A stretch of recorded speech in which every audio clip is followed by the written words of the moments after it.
الله ودين الحق ليظهره على الدين كله وكفى بالله شهيدا وأشهد أن لا إله إلا الله وحده لا شريك له إقرارا به وتوحيدا وأشهد أن محمدا عبده ورسوله اللهم صل على نبينا محمد وعلى آله ومن تبعه بإحسان إلى يوم الدين.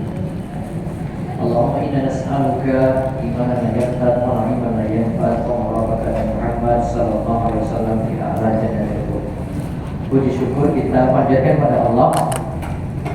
Selawat dan salam semoga tercurah pada Nabi kita yang mulia Nabi Muhammad sallallahu alaihi wasallam. Baik ibu sekalian, pada kesempatan ini kita mohon kepada Allah yang bermanfaat, mudah-mudahan dengan ilmu ini membimbing kita pada amal soleh, amal yang benar, amal yang sudah dilakukan. Dan kita akan membahas dua materi, yaitu yang pertama tentang doa dan kami akan sedikit dengan bahasan kurban. Ya, nanti bahasan kurban kami ambil dari buku saku, nanti bisa ambil di luar sana bu. Belajar kurban sesuai dengan Nabi Sallallahu Alaihi Wasallam. Ini buku kurban yang versi ringkas, cuma berisi dari ringkas saja dan pembahasan poin-poin tertentu. Baik, terakhir dengan nomor berapa buku doa? 58 tentang doa. 83. Orang yang doanya tidak tertolak. Siapa saja yang doanya tidak tertolak, di sini disebutkan oleh para ulama. Yang pertama, doa orang tua kepada anak. Ini nanti dirinci doa baik maupun doa buruk. Dan doa baik maupun doa buruk, nanti ada rinciannya. Terus yang kedua, doa orang yang berpuasa, baik puasa wajib maupun puasa sunnah. Yang ketiga, doa seorang musafir. Yang keempat, doa orang yang terzalimi. Yang kelima, doa kepada orang lain saat yang didoakan tidak tahu. Yang keenam, doa seorang yang bangun tengah malam dan sebelumnya tidur dalam keadaan berwudu. Kemudian yang ketujuh, doa orang yang menjaga amalan yang wajib maupun yang sunnah. Ini kaitannya dengan pembahasan wali Allah. Terus yang kedelapan, doa orang yang berada dalam keadaan genting, darurat, gawat ketika menghadapi musibah. Kemudian yang terakhir, doa dengan bertawassul dengan amalan soleh yang pernah dilakukan. Tentang tawassul sudah pernah kita bahas. Nah, kita lihat di poin 34 dari catatan ini, doa orang tua kepada anaknya. Dari Abu Hurairah radhiyallahu anhu, Nabi sallallahu alaihi wasallam bersabda, salatu da'awatin mustajabatun la syakka fihin, da'watul walidi wa da'watul musafiri wa da'watul mazlumi. Tiga doa yang mustajab yang tidak dilakukan lagi, yaitu satu, doa orang tua. Yang kedua, doa orang yang bepergian atau sabar. Yang ketiga, doa orang yang dizalimi.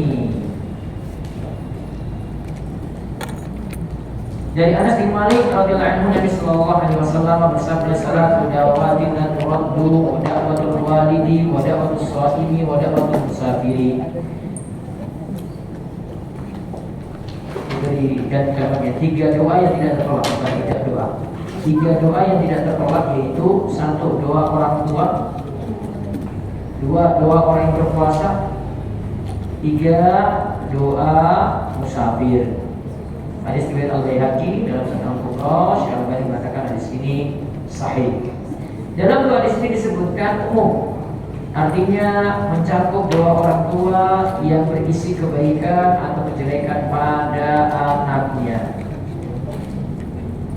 Juga dari Abu Hurairah radhiyallahu anhu, Rasulullah sallallahu alaihi wasallam bersabda, salatu da'awatin yustajabu lahunna la syakka fihinna, da'watul madlumi wa da'watul musafiri wa da'watul walidi li waladihi.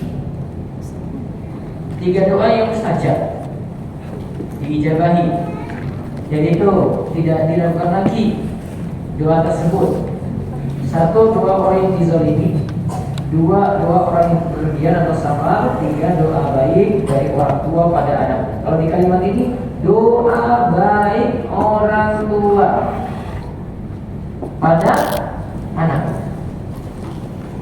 Muhammad bin Ismail Al-Bukhari membawakan dalam kitab Al-Adab Al-Mufrad beberapa riwayat tentang doa orang tua. Di antara riwayat tersebut adalah dari Abu Hurairah radhiyallahu anhu, ia berkata Nabi SAW bersabda, "Salasul dawatin mustajabatun, namun la syakka fihinna da'watul mazlumi wa da'watul musafir wa da'watul walidaini ala waladihima." Dalam ini beda. Kalau yang tadi sebelumnya itu li waladihima, li waladihi, kalau ini ala waladihi, pakai kata ala. Artinya ada 3 jenis doa yang mustajab, makabul. Dia dilakukan lagi, yaitu 1 doa orang yang dizalimi, 2 doa orang yang bepergian, musafir, dan yang ketiga doa jelek kedua orang tua kepada anaknya. Berarti ada 2 macam doa yang doa apa Bu? Baik dan doa jelek atau doa buruk. Doa orang tua pada anak ada 2. Bukunya yang sampulnya tadi apa? Sampulnya yang sekarang ini berarti ya? Iya, ini sama satunya takut. Tadi kalimatnya li pakai li waladihi. Punya dua-duanya lebih bagus. Yang kedua pakai ala waladihima.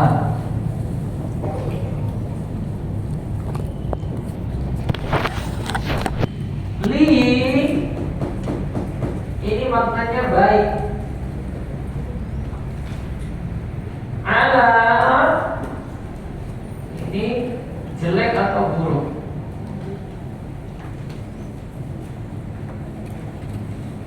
Maka kesimpulannya ada doa baik dari orang tua pada anaknya, ada doa jelek. Keduanya ini sama-sama terkabul, sama-sama terkabul. Moga mau pilih yang mana? Doa itu di tangan ibu-ibu semua. Akan yang mana? Karena dua-duanya versi hadisnya, satu bicarakan di wala, ini satu bicarakan ala wala ini. Ya, coba jangan perhatikan teks tadi itu. Di waladihi sama ala waladihi. Konsekuensi dari 2 huruf ini berbeda di biru. Sama seperti doa ketika ada yang menikah, kita hadiri resepsi, maka kita doakan barakallahu laka wa baraka alaika. Laka dan alaika itu beda. Laka itu semoga Allah memberkahimu dalam kebaikan ya ketika senang, dan yang kedua semoga Allah memberkahimu juga ketika susah. Li dan ala itu berbeda itu. Walaupun ujungnya sama, waladihi, waladihima, sama. Jadi kesimpulannya apa? Doa jelek terkabul, doa baik terkabul, doa jelek juga terkabul.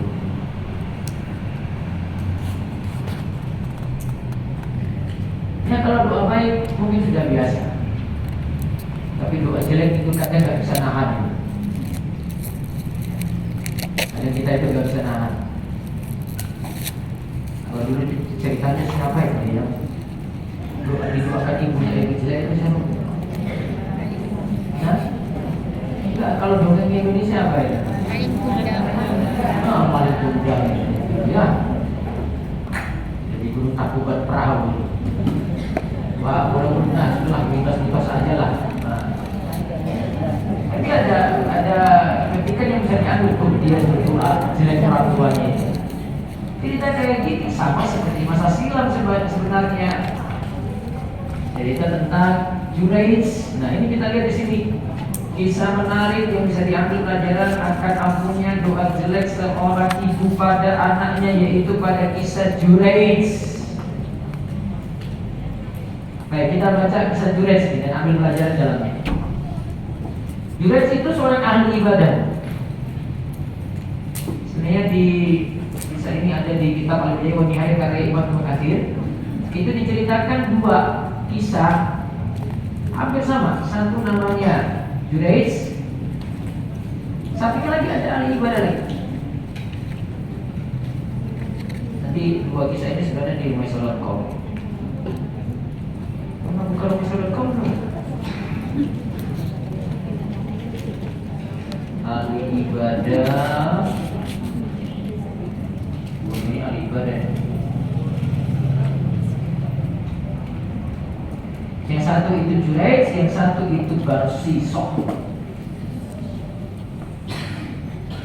Nah, sama ceritanya itu dua-duanya ini digoda perempuan. Godaan wanita yang luar biasa. Dua-duanya itu punya kisah yang sama-sama digoda perempuan. Kita lihat kisah Juraij dulu. Juraij juga digoda perempuan, tapi dia nggak mau. Si Barsisok mau dia. Kalau Juraij lihat diceritakan awalnya dari Abu Hurairah radhiyallahu Rasulullah sallallahu alaihi wasallam bersabda, tidak ada bayi yang dapat berbicara dalam riwayat kecuali Isa bin Maryam. Ya kan, Nabi Isa kan ketika kecil sudah bisa bicara ya, ketika lahir sudah bisa bicara. Dan juga bayi dari kisah Juraij, bayi di masa Juraij, bukan Juraijnya, bayi yang hadir dalam kisahnya Juraij. Lalu ada yang bertanya, wahai Rasulullah, siapakah Juraij? Beliau lalu bersabda, Juraij adalah seorang rahib yang berdiam diri di rumah peribadatannya yang terletak di antara tinggi atau gunung. Terdapat seorang penggembala yang menggembalakan sapinya di lereng gunung tempat peribadatannya tersebut. Dan ada wanita dari suatu desa menemui penggembala itu untuk berbuat mesum dengannya. Sebenarnya kisah awalnya ini, Bu, si perempuan ini senangnya sama Juraij, namun cinta bertepuk sebelah kanan. Juraij nggak mau, dia mau sibuk dengan ibadah saja. Akhirnya si perempuan main dengan penggembala sapi tadi di dalam kisah ini. Kemudian hamil. Beralih ke kisah Juraij dulu. Suatu saat, ya, datanglah ibu Juraij. Ini kisah dengan Juraijnya ya. Ini tidak nyambung dengan kisah ini, tapi nanti ceritanya akan nyambung karena ada doa dari ibunya nanti di sini. Datanglah ibu Juraij dan memanggil anaknya, Juraij. Ketika ia sedang melaksanakan sholat, pilih mana, Bu? Sholat atau panggilan ibu? Sholat atau panggilan ibu? Nah, kalau sholat wajib lanjut, kalau sholat sunnah panggilan ibu, gitu ya. Kalau suami yang panggil, Bu,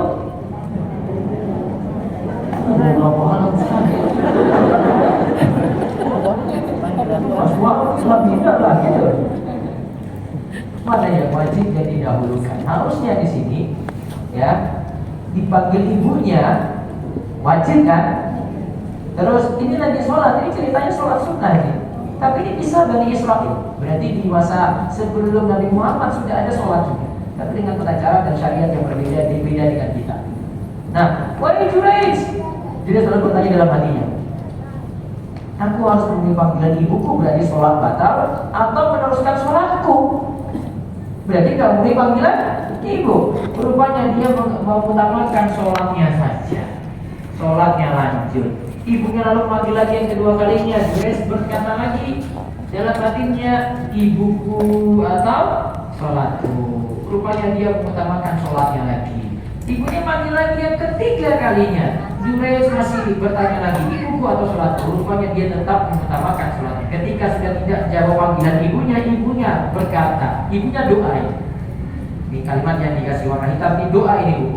Semoga Allah tidak mewafatkanmu, wahai Juraij, sampai wajahmu dipertontonkan di depan para pelacur. Bu, doanya bukan ini. Semoga kamu mati tengah jalan, enggak, ini enggak ada ya. Namun cuma bilang, mudah-mudahan sebelum kamu mati itu Juraij, kamu itu nanti dipertontonkan di hadapan wanita pelacur, wanita nakal. Lalu ibunya pun pergi meninggalkan Juraij. Kesalahan Juraij mana? Kesalahan Juraij mana, Bu? Kesalahan Juraij mana? Tidak memenuhi panggilan ibu. Harusnya apa? Jawab panggilan ibu, sholatnya batal, gitu kan? Pelajarannya lagi di sini, Bu. Ya. Ada amalan yang mesti prioritas, ada amalan wajib, ada yang sunnah. Dahulukan yang mana dulu? Wajib. Namun sudah terlanjur ini, ibunya sudah doakan jelek pada jenis. Terus wanita yang menemui pengembala tadi, balik ke kisah tadi si perempuan tadi. Ini wanita nakal gitu kan. Wanita yang menemui pengembala tadi dibawa menghadap raja dalam keadaan telah melahirkan seorang. Kan tadi hamil ya, kita ceritakan kan hamil. Dalam keadaan hamil punya anak. Nah, terus raja itu bertanya kepada wanita ini hasil dari hubungan dengan siapa? Kok kamu tiba-tiba langsung punya anak ini? Jawab si wanita tadi, dari Juraij. Apa artinya namanya itu? Namanya fitnah. Siapa yang memilih kamu sudah punya anak ini? Juraij. Kenapa dia bawa nama Juraij? Kenapa dia bawa nama Juraij? Ya tadi cintanya nggak kesampaian, sudahlah Juraij aja deh, saya tembak aja Juraij aja deh. Pokoknya dia gitu. Padahal dia main dengan pengembala sapi tadi kan. Nah terus raja lalu bertanya lagi, apakah dia tinggal di tempat peribadatan itu? Kalau bahasa kita nih, itu orang Mesir itu ya? Terus wanita ini jawab, benar dia. Raja itu sontak kaget, kenapa? Orang yang biasa di tempat ibadah kok malah main dengan perempuan? Nanti tidak masuk akal nih. Maka orang itu kalau milih orang-orang baik, itu biasanya baik-baik aja gitu. Kalau sudah dia menyimpang dalam hal ini, kaget lah. Hah? Dia? Coba aja jenengan di masyarakat sendiri itu. Ada aja orang masjid aneh-aneh gitu tinggalnya. Hah? Apa itu loh? Biasanya ada loh. Oh, ketahuan selingkuh. Ya Allah, kok bisa-bisanya ya kan? Oh, ayo telusuri media sosial yang mana? Sudah dicari. Ini kaget sih raja ini karena tidak mungkin kamu nuduh Juraij suami ini. Karena tidak mungkin. Maka raja kan kita lihat sikap raja ini. Raja sikapnya, dia sudah langsung putuskan, sudah jelas disalah. Tanpa proses dulu, maka raja perintahkan hancurkan rumah peribadatannya dan bawa dia kemari. Bawa siapa? Juraij, bawa dia ke sini. Kemudian orang-orang lalu menghancurkan tempat ibadahnya tadi dengan kapak sampai rata. Berarti tidak tanya-tanya dulu, nggak ada tabayun dulu, nggak proses dulu. Dan ikatkan tangannya di lehernya dengan kain lalu membawanya menghadap raja. Harusnya cross check dulu ini. Karena belum dapat bukti juga, kecuali terang-terangan langsung dulu. Makanya dalam menuduh zina itu nggak sembarangan ini. Menuduh zina itu harus datangkan 4 orang saksi. Saksi itu lihat langsung. Ya dia nonton langsung tuh. Benar-benar dari tempat lihat. Iya, kamu lihat langsung itu. Itu baru jadi bukti. Kalau ini kan masih bisa dibawa kemana-mana nih. Kan baru omongan si wanita.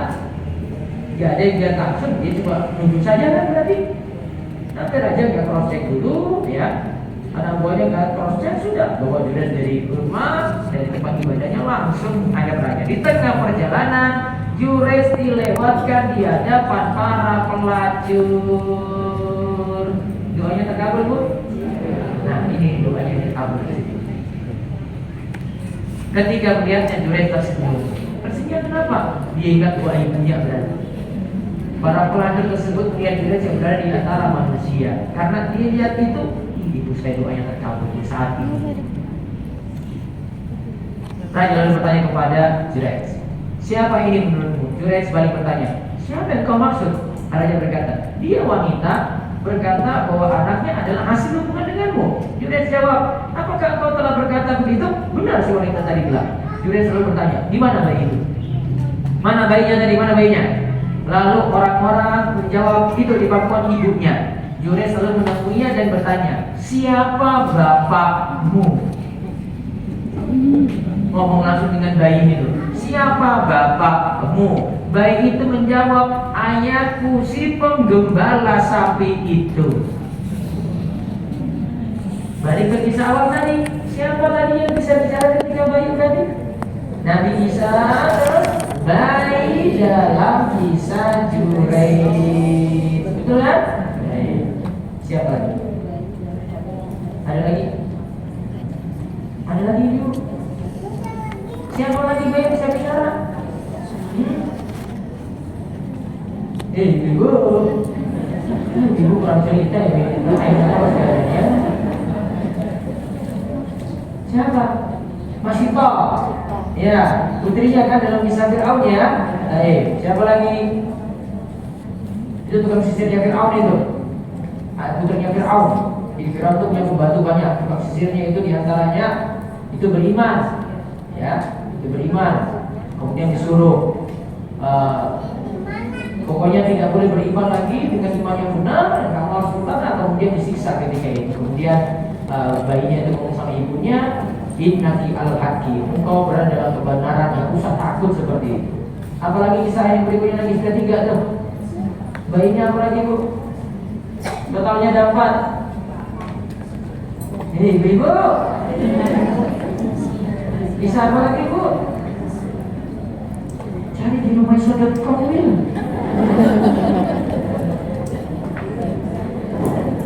Siapa? Kisahnya Ashabul Ukhdud. Ada pemuda yang tetap beriman, padahal dia mau direncanakan jadi tukang sihir, meneruskan tukang sihir sebelumnya milik raja. Tapi dia beriman, ya, dia beriman. Kemudian raja melakukan percobaan untuk membunuhnya sampai 3 kali, semuanya gagal. Kemudian pemuda ini beritahu sama raja, kalau kamu ingin saya mati, ya, siapkan di suatu tempat, orang-orang kumpul semuanya, rakyat kumpul semuanya, kemudian nanti tarik anak panah, tembak saya. Tapi dengan catatan, tembaknya gimana? Pakai nama Allah, sebut Bismillah Rabbil Ghulam. Bismillah Rabbil Ghulam. Dengan menyebut nama Allah, Tuhannya pemuda ini, baru kamu lepas tuh. Dicobalah sesuai dengan cara si pemuda. Semua rakyat kumpul. Kemudian pemuda ini siap ditembakkan.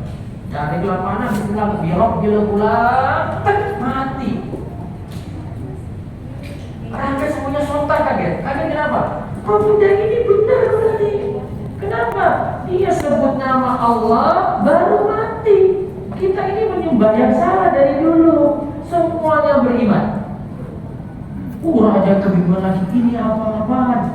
Dia ternyata benar si pemuda ini menjebak semuanya beriman pada Allah ketika itu. Akhirnya disediakan parit. Sudah disediakan parit, semua yang masih beriman disuruh lompat ke dalam parit yang sudah dibakar api. Datanglah seorang ibu dengan bayinya. Ibunya sudah takut lompat ke dalam api tadi. Kemudian bayi ini ngomong, sama seperti kisah Masito tadi. Bayi ini ngomong, ya ummah innaki alal haqqi la takhafi innaki alal haqqi. Gak usah takut, engkau itu benar. Langsung keduanya lompat ke situ. Sudah berapa kisah? 4 kisah. Siapa tadi pertama? Nabi Isa alaihissalam. Yang kedua, Nabi Isa, bayi dalam kisah Juraij ya. Terus yang ketiga, putrinya Masito. Kemudian yang keempat, kisah Ashabul Ukhdud.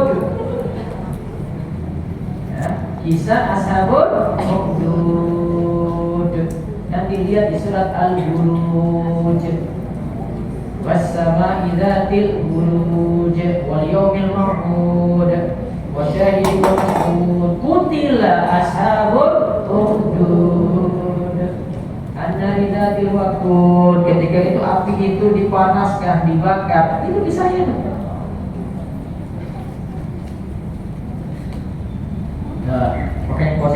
cerita kayak gitu, cerita ke anak dulu. Itu.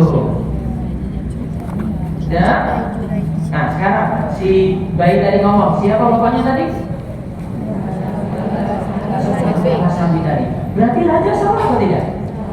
Wah, raja yang ternyata salah. Kenapa salahnya? Kenapa gak tanya dulu? Main hancur-hancurkan tempat ibadah saja, main hancur-hancurkan masjid saja. Lantas kota sang raja berkata, apakah perlu kami bangun kembali rumah ibadahmu dengan bahan dari emas? Dia bilang ke Juraij, sudah Juraij, kami mohon maaf, sudahlah, masjidmu itu kami ganti dengan masjid emas saja, gimana? Saking bersalahnya loh itu. Si Juraij cuma jawab, tidak perlu. Kalau gitu kami ganti dengan masjid dari perak saja. Tidak perlu. Kemudian Juraij tanya lagi, terus lalu dari apa kami bangun? Bangun saja seperti sedia kala. Raja lalu bertanya, mengapa engkau tersenyum tadi wahai Juraij? Juraij jawab, saya tertawa atau senyum karena suatu perkara yang telah ku ketahui, yaitu terkabulnya doa ibuku terhadap diriku. Kemudian Juraij pun memberitahukan hal itu kepada mereka. Berarti Juraij ini tidak tergoda pada perempuan, akhirnya selamat untuk godaan tadi, tapi tidak selamat dari doa ibunya. Doanya terkabul kan berarti bu, doa jeleknya bu? Terkabul. Maka hati-hati. Maka sungguh amat bahaya jika keluar dari lisan orang tua doa jelek kepada anak sendiri. Bu, kita itu kadang hadapi sakit itu masih lebih mudah daripada hadapi manusia yang sakiti. Ingat kaidahnya itu. Ini kaidah dari Ibnu Taimiyah. Hadapi sakit itu masih lebih ringan daripada hadapi orang. Kenapa? Sakit itu, ibu maki-maki sakit pun itu nggak akan lawan. Tetap sakit kan? Kalau sakitnya jelek-jelekin, jadi sembuh nggak bu? Enggak. Akhirnya ujung-ujungnya tak sabar. Tapi kalau dengan orang itu lebih berat, karena orang bisa balas, kata-katanya nggak bisa dijaga. Makanya cobaan terkait dengan sakit itu masih lebih ringan dibandingkan cobaan terkait dengan manusia. Maka Ibnu Taimiyah bagi sabar itu dalam menghadapi musibah ada dua, Bu. Sabar menghadapi musibah yang manusia tidak punya peran di sini. Yang kedua, sabar dalam menghadapi musibah yang itu adalah gangguan dari manusia. Berarti sekarang posisinya anak yang mana? Sabar karena sakit, musibah seperti itu, atau karena manusia? Manusia. Makanya konsekuensinya memang berat. Sabarnya harus lebih kuat lagi. Kalau dengan sakit mungkin sabarnya 100%, kalau hadapi anak 200%.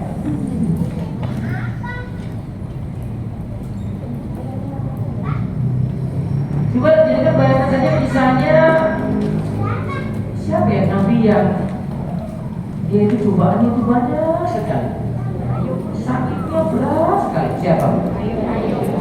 Nabi siapa? Nabi siapa? Ayub. Dia kena penyakit kulit kan, ditinggalkan orang-orang kan, bahkan istrinya juga tinggalkan dia ya. Bu, itu tidak masuk dalam Nabi Ulul Azmi. Padahal cobaannya berat.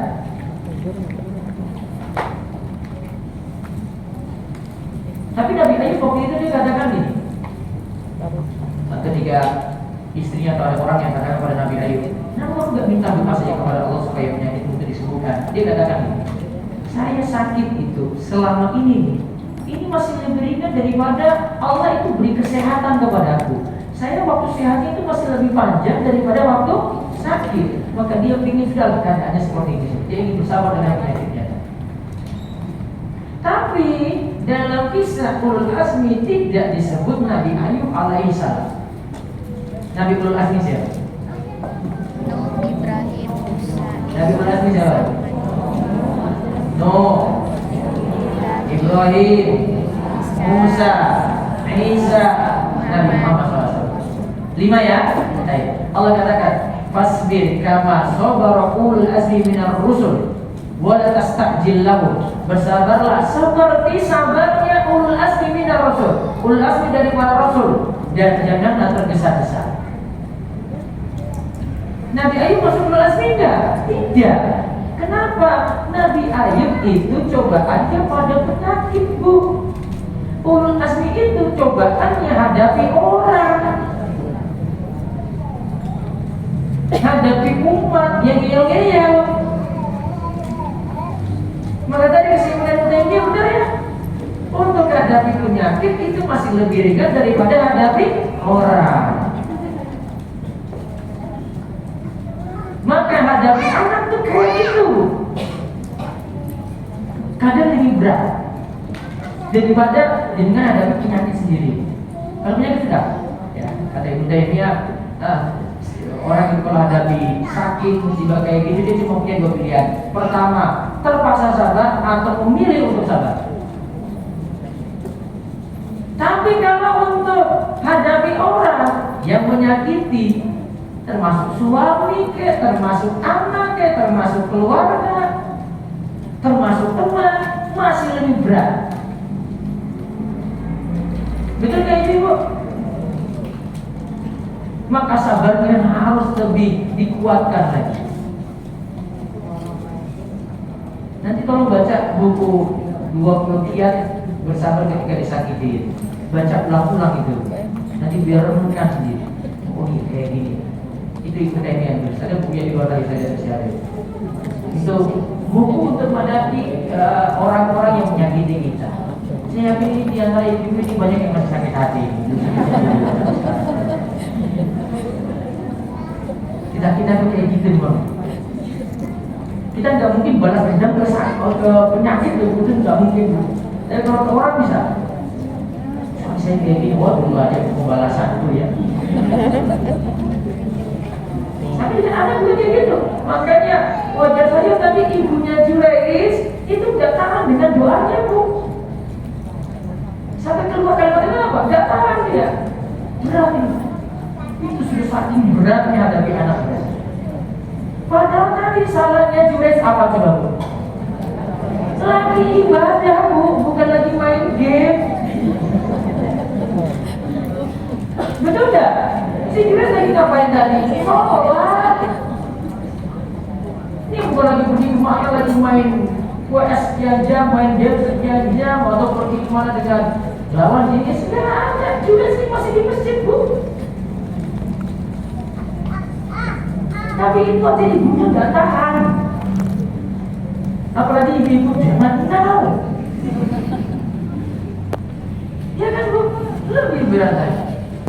Itu nggak kalimat Ibu Taimiyah. Nanti renungkan aja, Bu ya. Kita renungkan bersama tadi. Itu betul kata Ibu Taimiyah.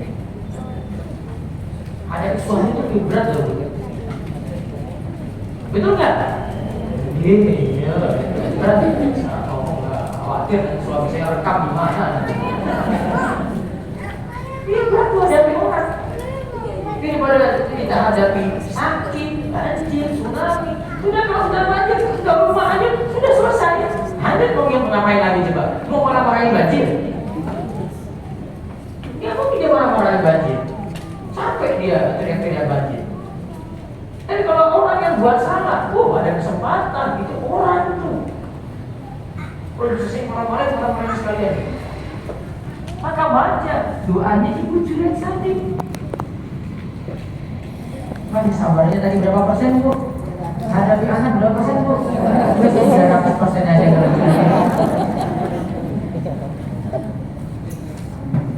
mungkin nanti kita komentar, coba saja dia doa terus. Ya sudah, tambah doa lagi.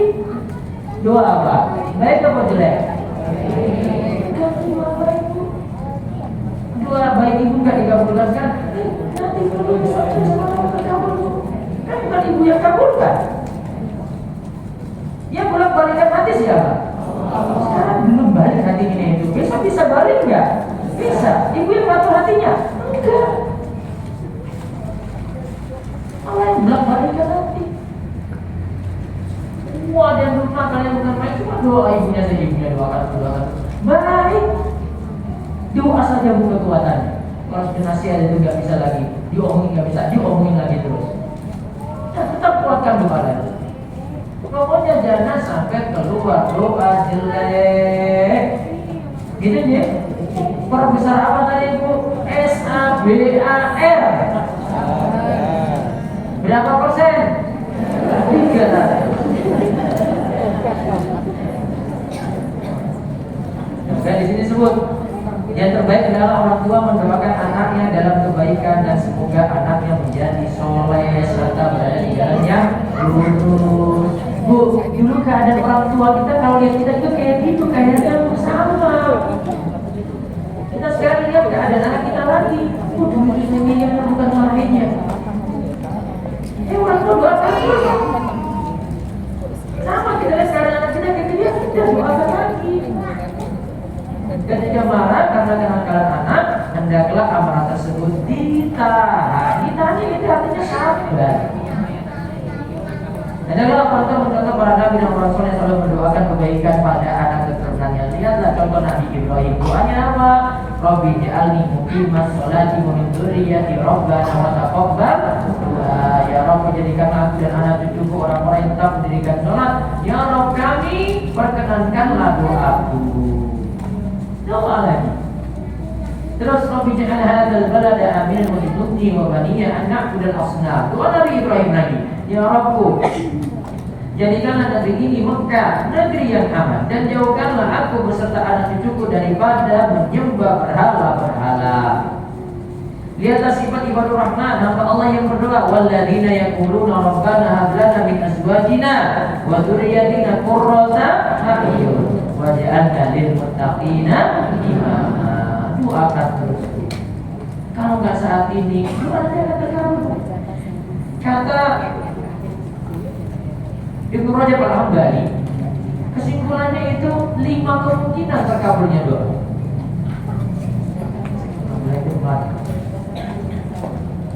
5 kemungkinan doa itu terkabul. Lagi nomor 42.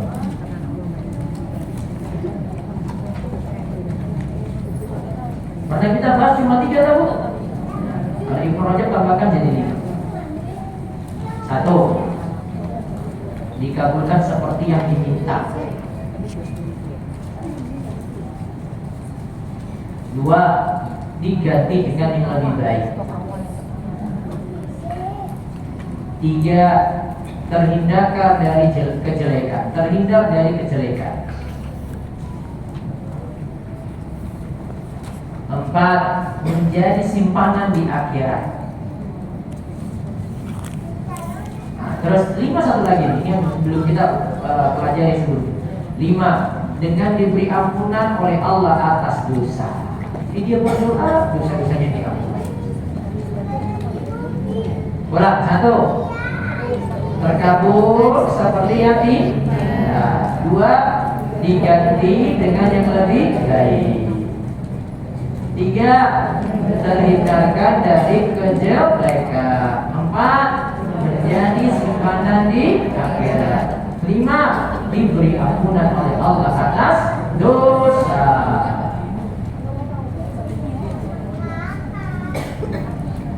Nah, renungkan 5 itu, doa itu tidak sia-sia. Semoga Allah kabulkan doa-doa kita untuk anak-anak kita semua. Baik, sekarang kita bahas kurban. Sekilas tentang kurban saya bahas. Yang pertama, dari aturan-aturan terkait dengan shahidul kurban, kemudian terkait dengan hewan dan pembagian. 3 saja saya bahas. Nah, sekarang di buku ini disebut kaitannya dengan hewan kurban. Biasanya mau kurban apa, Bu? Kurban perasaan. Hewannya apa saja, Bu, kurban? Kurban siapa? Hewannya apa saja, Bu? Unta, sapi, kambing. Sepakat ulama ini, Sapi nanti sama dengan kerbau, domba nanti dimasukkan ke kambing. Lihat aturannya dulu di sini. Unta boleh patungan 7 orang. Sapi patungan 7 orang. Ingat maksimal. Ini maksimal ya. Seandainya 6 sah, 5 sah, 8 tidak sah. Kambing tidak boleh patungan, hanya 1 orang saja. Tapi setiap patungan ini boleh atas nama keluarga. Misalnya Pak Ahmad dan keluarga, disarankan pakai nama kepala keluarga saja, aman. Biar ibu juga nggak kena larangan motong kuku, motong rambut, biar nggak repot-repot bu. Karena yang kena larangan cuma sohibul kurban. Kalau memang duitnya dari suami terus, tahun depan nggak usah pakai nama ibu, nggak apa-apa, suami saja terus. Nanti 7 patungan ini, nanti satu keluarga ini, satu keluarga ini syaratnya 1 nafkah.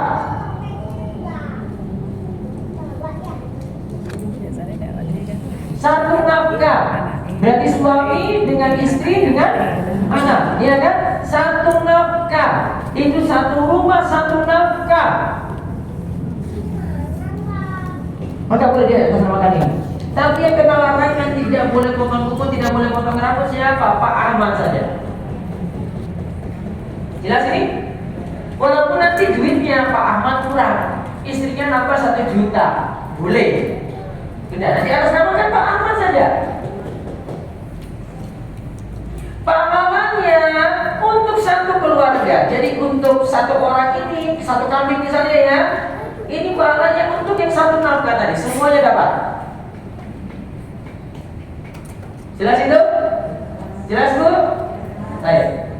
Sekarang lihat setelah patungan, lihat umur hewannya, umur. Unta minimal umur, unta 5 tahun, sapi 2 tahun, kambing 1 tahun. Di ulama Syafi'i katakan 2 tahun. Maka saya terus dua-duanya.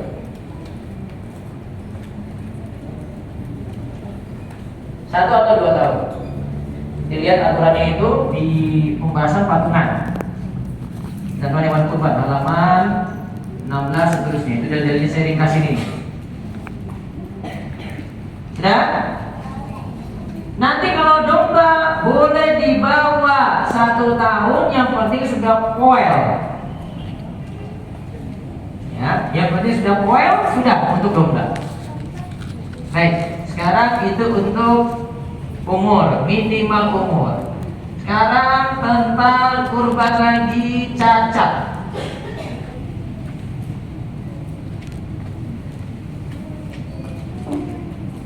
Cacat hewan kurban ini, kalau yang terbaik yang mana? Nah, sekarang ini dulu. 1 kambing apa sepertujuh sapi? 1 kambing apa sepertujuh sapi? Hampir sama harganya ya. Ada yang 1 kambing 3 juta, ada yang sepertujuh sapi juga 3 juta, sama ya. Baik, mana? Pilih mana bu? 1 kambing apa sepertujuh sapi? Tergantung maunya apa. Kalau maunya daging bu, sapi, itu nggak masalah. Apalagi takbirnya sudah semuanya jadikan sapi aja deh. Tapi kalau mau milih lebih banyak darah yang keluar, 1 sapi dibandingkan 7 kambing, lebih utama 7 kambing. Tapi nanti selera masing-masing beda-beda lagi. Nanti kambingnya yang disembelih apakah domba, jadi selera masing-masing. Jadi saya seperti ini tidak terlalu bermasalah. Sekarang yang penting dilihat cacatnya. Nanti penyebutan cacatnya ada di halaman 23, 24, 25. cacat hewan. Perhatikan di sini cacat yang disebut dalam hadis Al-Bara bin Azib. Ada di halaman 22, Al-Bara bin Azib katakan 4 cacat ini tidak boleh ada. 1. Buta sebelah. Apalagi hilang bola matanya. Apalagi buta dua-duanya. Terus yang kedua, sakit yang jelas sakitnya. Sakitnya ini sakit parah nanti. Terus yang ketiga, pincang. Yang keempat, sangat kurus.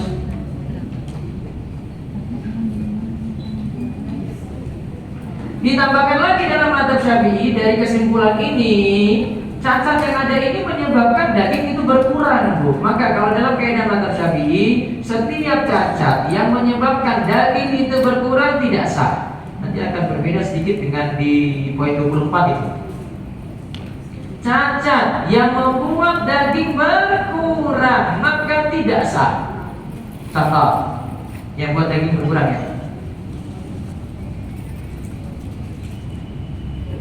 Ekornya putus.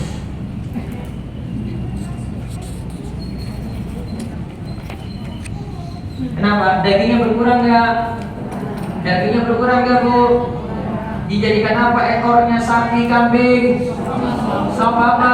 Daging berkurang. Nggak ada kesempatan buat sop buntut. Contoh lagi, ya. Telinga. Walaupun di buku kecil ini saya masih tulis telinganya itu sebagian atau keseluruhan telinganya terpotong itu makruh. Lebih hati-hatinya pakai pendapat mazhab Syafi'i. Telinga terputus sebagian atau seluruh. Ustaz, gimana kalau sapinya itu dikasih ditindik terus ada lubang? Kadang satunya itu diberi tanda sehingga di sini ada lubangnya. Dalam mazhab Syafi'i itu rinci, Imam Nawawi rinci jadi 2. Tindik ini kalau untuk kambing termasuk hewan yang lemah. Ditindik seperti ini tidak sah beban untuk kambing karena kecil dia. Sedangkan untuk sapi sebagai isyar, sebagai tanda masih boleh. Jadi saya dapati penjelasan ini di webnya Kemenak RI. Berarti masih boleh kan? Kalau untuk tanda tadi, tapi untuk sapi saja ya. Tapi kalau telinga terputus, kenapa tidak sah? Daging berkurang. Berarti yang masih sama, Bu. Tanduk patah atau pecah. Ada sop tanduk, Bu? Ada? Enggak ada. Bisa dikonsumsi? Enggak bisa. Kecuali tanduknya tercabut sekalian dengan daging di sebagian kepala, maka tidak boleh karena berkurangnya daging. Maka perhatikan ini baik-baik. Kalau cacat ini ada, sudah terlanjur jadi hewan kurban, sebaiknya diganti karena tidak sah dijadikan hewan kurban. Lalu waktu penyembelihan kurban sekarang. Waktu untuk 3 hewan tadi tanggal 10, 11, 12, 13 Zulhijjah. Lihat tanggal 10-nya ini ba'da sholat Id. Berakhir tanggal 13 sebelum tenggelam matahari. Ba'da sholat Id tanggal 13 ini sebelum tenggelam apa? Matahari. Misalnya matahari tenggelam jam 5:30. 5 menit sebelum matahari tenggelam, kambing sudah siap. Langsung disembelih. Ya. Butuh waktu cepat aja itu. Yang penting terpotong 2 saluran. Saluran nafas sama saluran makan. Ini wajib. Saluran nafas sama saluran makan terpotong langsung. Bismillah. Langsung kasih maghrib. Allahu Akbar, Allahu Akbar. Sudah sah jadi kurban. Masalah dikuliti dagingnya dan lain-lain itu belakangan. Yang penting penyembelihannya sebelum tenggelam matahari. Ini saya ingatkan besok tanggal 28 dan 29 Juni. Ini Idul Adha-nya 2 kali. Indonesia gitu loh. Saya ngomongin, ini saya beritahu Bu, biar apa? Jadi kan persiapan. Besok gak bingung. Gak bingung gimana? Gini, nanti tanya ke masjid jenengan, yang belinya hari apa? Jenengan sholatnya kapan?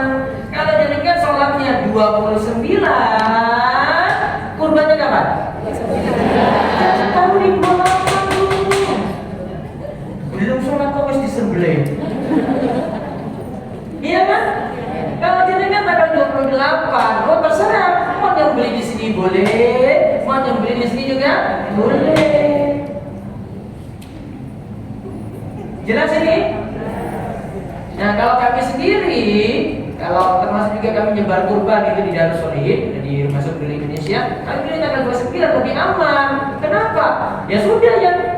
Misalnya jadikan sholat di sini, ya sudah, kurbannya sekresinya nggak masalah. Tapi besok 2 kali Bu. Saya ngomongin Jawa hari ya. Jadi sekarang jangan bingung. Waduh Ustaz, saya sudah kasih tahu bingung, kamu gimana ya?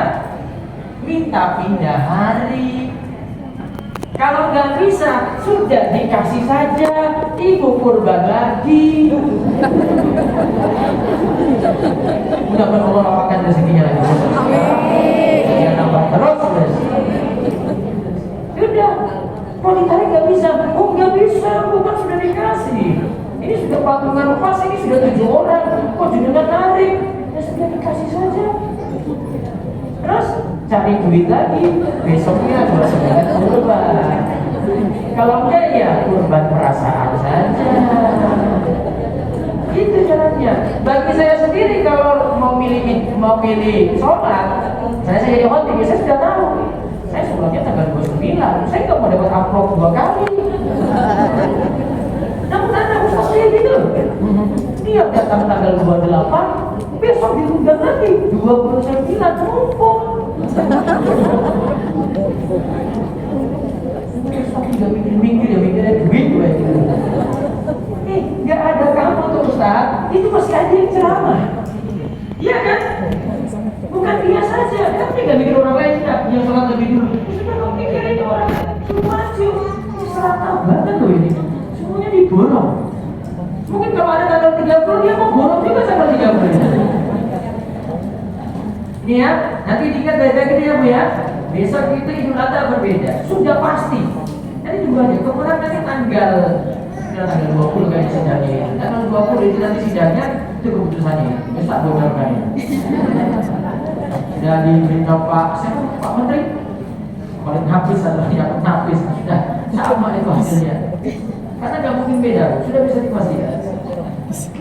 Terus sekarang terakhir pembagian. Nah, ini terakhir pembagian tingkat. Ada dalilnya nanti di buku ini Bu. Nanti bilang ke pengurus masjid. Ya. Tapi ibu-ibu ini kalau banyak ngomong nanti rata-rata berarti marahin ibu-ibu. Sabar-sabar aja. Soalnya ini sering pelanggaran di sini. Sekarang ini kan sudah disembelih, ya. Sekarang kita bagi kurban. Yang paling afdal kurban itu disedekahkan semua, dicicipi sebagian. Ambil mana Bu? Paha kanan, paha kiri, paha atas, paha bawah. Apa Bu? Ambil bagian hati sebagaimana praktek Rasul Shallallahu Alaihi Wasallam. Itu yang dicicipi namanya Bu. Terus pilihan yang kedua, 1/3 untuk sahibul kurban, 2/3 sedekah. Lebih banyak ya. Namun ingat, kalau sedekah untuk orang miskin, tolong yang dipilih, yang dikasih ke orang miskin daging, nggak boleh kulit. Dagingnya masih fresh. Ya, dagingnya masih fresh. Dipilih daging pun nggak boleh, kulit dagingnya dalam keadaan mentah. Sekarang yang saya perlu tegasin ini larangannya aja. Karena ini sering pelanggaran di masjid-masjid yang ada ini di Indonesia ini. Dan ini larangan ini disebut dalam mazhab Syafi'i. Dalilnya sudah di situ. Satu, tidak boleh menjual hasil kurban. Ingat, barter itu termasuk jual. Kulit dibarter dengan daging. Kulit banyak dibarter dengan satu kambing. Sama, itu jual. Yang kedua, tidak boleh beri upah berupa hasil kurban pada tukang jagal.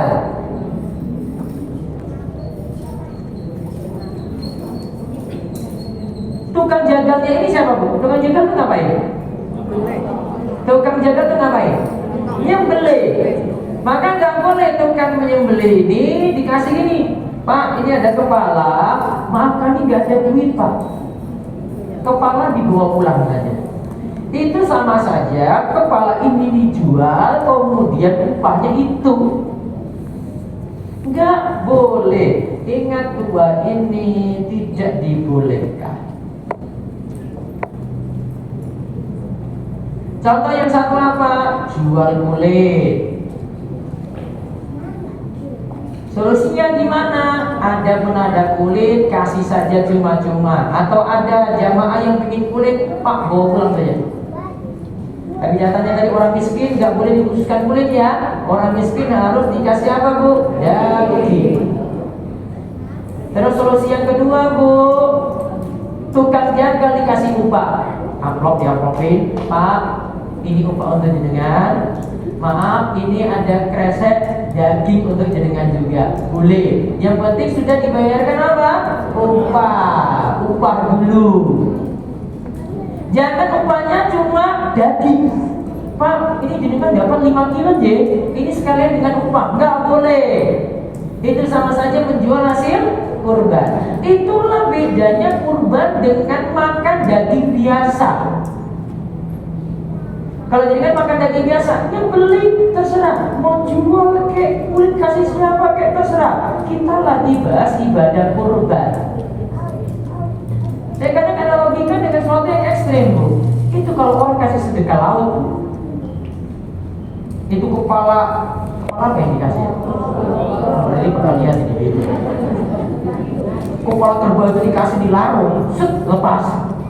Pernah ditarik lagi nggak? Pernah ditarik lagi nggak? Kenapa nggak ditarik lagi? Wah, kualat. Wah, dia keluar nanti gimana? Iya kan? Itu apa maksudnya? Yang sudah disedekahkan lepas. Walaupun itu syirik, Bu. Nah, nggak percaya syirik itu, Bu. Syirik nggak itu? Nggak percaya karena syirik ya. Itu kan dilepas. Sekarang kita kurban yang sama dong. Masa sudah dilepas untuk kurban, kok masih cari untung? Itu gimana itu? Kok masih cari untung gimana coba? Jangan mikir. Sudah dikurbani, udahlah kita jual lah. Ini mumpung nanti kulit ini bisa jadi kas masjid. Sudahlah para takmir orang yang mikir untung terus. Kalau kembali ke kas masjid, lepas aja, nggak usah balik-balik lagi.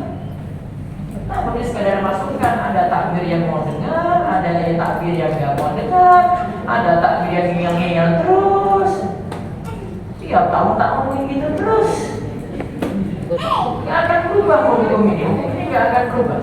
Saya akan sampaikan sama terus, nggak akan berubah hukum ini. Kalau saya ngomong gini, nanti saya ngomong gini lagi. Allahu a'lam bishawab. Selesai. Mudah-mudahan besok dimudahkan berkurban. Apakah boleh kurban diatasnamakan orang tua yang sedang tinggal? Boleh? Boleh atau tidak? Boleh. Tujuannya sedekah jariah. Jika ada anak perempuan yang sudah mandiri, anak perempuan mandiri ya, terus belum menikah. menikah, tinggal bersama kakaknya. Jika ayah berkurban, apakah sudah termasuk atau harus kurban sendiri? Kalau punya nafkah sendiri, baiknya kurban sendiri saja. Dan boleh perempuan juga berkurban. Apakah saya wajib berkurban setelah ditalak secara agama? Saya di Jogja dan suami di luar kota. Berarti ibu kurban sendiri saja, tidak ikut suami lagi kalau memang sudah resmi talak. Jika saya istri sudah menabung untuk berkorban tetapi suami malah meminta uang tersebut untuk kebutuhan memperbaiki mobilnya, apakah saya harus mengikhlaskannya? Karena menurut suami lebih penting mendahulukan keperluan perbaiki mobil tadi daripada korban. Gimana Bu? Kayaknya suaminya mau dimarahin. Jelas nih. Gimana Bu? Mana lebih urgent? Mana lebih urgent Bu? Kurban hukumnya apa? Wajib apa biasanya? Sunnah kifayah, iya kan? Baik, perbaiki mobil wajib apa sunnah? Kalau ini dipakai kerja nggak bisa, kalau nggak pakai mobil akhirnya nggak kerja, jadi wajib Bu. Berarti di mana? Perbaiki mobil dulu. Mudah-mudahan semuanya dikatakan ya. Bagaimana hukum ziarah kubur bagi perempuan jika diniatkan untuk zikrul maut? Boleh, karena hukuman hadis turun kubur fa innaha tudzakirukumul akhirah. Lakukanlah ziarah kubur karena ziarah kubur lebih mengingatkan pada kematian. Nah, kalau lagi haid ziarah kubur, apakah ada pantangan? Tidak ada. Wallahu a'lam bishawab. Jika panitia ikut memotong dan berbagi daging kurban, boleh mendapatkan jatah lebih atau tidak? Tergantung kesepakatan saja. Yang penting tidak menganggap itu sebagai upah. Kayaknya itu. Seperti misalnya panitia nanti karena ini semuanya yang punya kurban warga sini, yang jadi panitia warga sini juga, ambil sebagian daging, kemudian dimasak bareng-bareng untuk dimakan bareng-bareng panitia, tidak masalah. Yang tidak boleh tadi tukang jagal yang dispesialkan, tukang jagal yang dispesialkan, karena dia dianggap dapat jatah kurban sebagai pengganti upah. Boleh tidak kita punya anak iuran untuk memberikan kurban untuk orang tua yang masih hidup? Kita anak-anak memberikan iuran untuk memberikan kurban untuk orang tua yang masih hidup. Berarti uang dikumpulkan semua ya, lalu serahkan pada orang tua kurban, orang tua berkurban dengan nama orang tua. Boleh. Nama saya itu siapa kalau itu? Atas namakan orang tua saja. Sebelum wafat ibu saya kecewa dan marah pada kami dan berkata tentang hal-hal buruk pada kami. Apakah itu termasuk doa? Ini termasuk doa jelek. Tapi doa jelek punya dua kemungkinan. Bisa jadi Allah kabulkan, bisa jadi Allah halangi. Terhalang itu doa. Maka perkuat lagi dengan doa untuk lawan doa jelek tadi. Ya, doakan kebaikan untuk orang tua, terus lawan doa tadi itu dengan doa-doa baik. Dan mohon ampun kepada Allah untuk orang tua.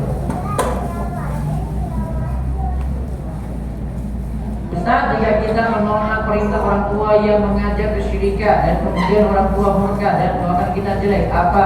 Ingat, kalau kita itu disakiti oleh orang lain kaitannya dengan agama, tidak boleh balas. Biar nanti Allah yang balas. Ini kaidah dari Ibnu Taimiyah. Maka kalau ini kaitannya orang tua sakiti kita, kemudian dia doakan tadi doa jelek ya, nggak balas doa itu dulu dengan jelek juga. Ya, nggak boleh balas doa itu dengan doa jelek juga, itu maksudnya. Maka balas dengan doa baik. Mohon ampun kepada Allah untuk orang tua, kemudian kalau orang tua masih hidup bisa beri keterangan yang jelas pada orang tua ini nggak boleh gitu. Jangan sabar nasihati orang. Jika kita sebenarnya tidak ada niatan menyakiti hati ibu, tapi ibu saya sangat sakit hati dan hingga menangis, lalu mendoakan dengan doa yang jelek kepada anaknya. Setelah itu anak meminta maaf, apakah doa jelek tersebut bisa dijawab? Bisa. minta maaf, doakan baik untuk orang tua. Kalau orang tua masih hidup, minta supaya doanya itu diralat, atau kita lawan dengan doa yang baik untuk orang tua untuk halangi doa jelek tadi. Boleh kalau Al-Fatihah dihadiahkan buat orang yang sudah meninggal. Kalau menurut Imam Ibnu Katsir menukil pendapat Imam Syafi'i. Walaupun nanti Imam Syafi'i belakangan berbeda dengan itu. Ya, doa doa apa ini? Al-Fatihah, bacaan Al-Quran untuk orang yang sudah meninggal dunia tidak nyampe. Itu tercantum dalam tafsir Ibnu Katsir. Bagaimana doa yang terlanjur jelek terucap orang tua, apa bisa terhapus dengan taubat? Bisa bertobat, perbaiki diri, kemudian balas dengan doa baik untuk orang tua, dan lawan doa tadi juga dengan doa kebaikan. Malam Jumat atau hari Jumat baca Al-Kahfi boleh atau tidak boleh? Kalau baca Yasin, Allah tidak ada hadis yang kuat tentang Yasin. Kalau Al-Kahfi, ya masih hadisnya masih kuat. Bolehkah berdoa dengan spesifik menyebut nama? Boleh, tapi kaitkan dengan kehendak Allah. Ya Allah, kalau memang si fulan itu jodohku, mudahkanlah. Kalau ini memang terbaik untukku, dengan dia maka mudahkan itu. Boleh, tapi dikaitkan dengan kehendak Allah. Karena yang tahu yang terbaik itu bukan kita, tapi siapa? Allah. Kenapa kaitkan dengan kehendak Allah? Biar gak kecewa. Kalau kita langsung sebut, ya Allah, dia punya yang paling baik, ya Allah, pokoknya dia saja, ya Allah, gak usah sama yang lain, ya Allah. Kalau memang gak bisa dengan dia, pokoknya dia saja, ya Allah. Tidak boleh. Kaitkan dengan kehendak Allah. Itu seperti yang tercantum dalam doa sholat istiqoroh. Baik, ayo langsung. Ya, langsung. Kita berdoa. Boleh saja. Kalau di luar sholat boleh baca Al-Fatihah.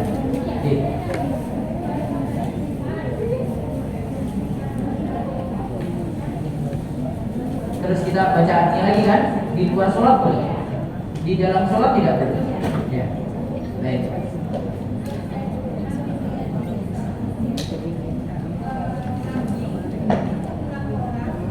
Kambing 6 orang.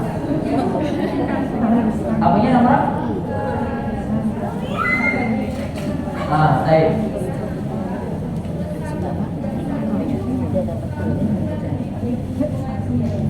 Itu namanya lagi nyate kambing makan. Gak bisa, misalnya ya. Contohnya sapi aja gini. Sapi berapa patokannya, Bu? 7. Ternyata baru dapat 6. Oh, satu lagi gimana? Ambil dari kas RT, tambah dia jadi 7 untuk genapkan harganya. Nggak boleh. Kenapa? Kas RT punya berapa orang?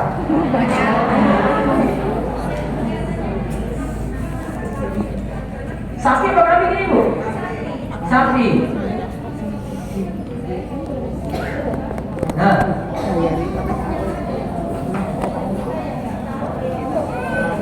oh kalau sudah dibagi daging, makan aja. Masalah tidak sakit itu urusan lain. Dagingnya halal saja. Namun itu dianggap kurban atau tidak harus seperti aturan ini. Ya? Kalau 6 saja sudah sah, 6 saja sudah sah.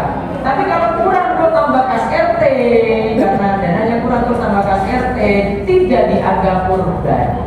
Namun cuma makan daging biasa, gitu. Ada lagi belakang, Bu? Ya.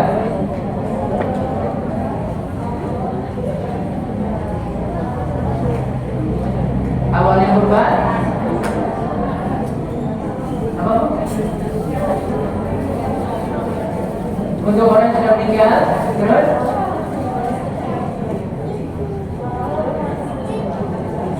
apakah kita boleh makan dari hasil itu?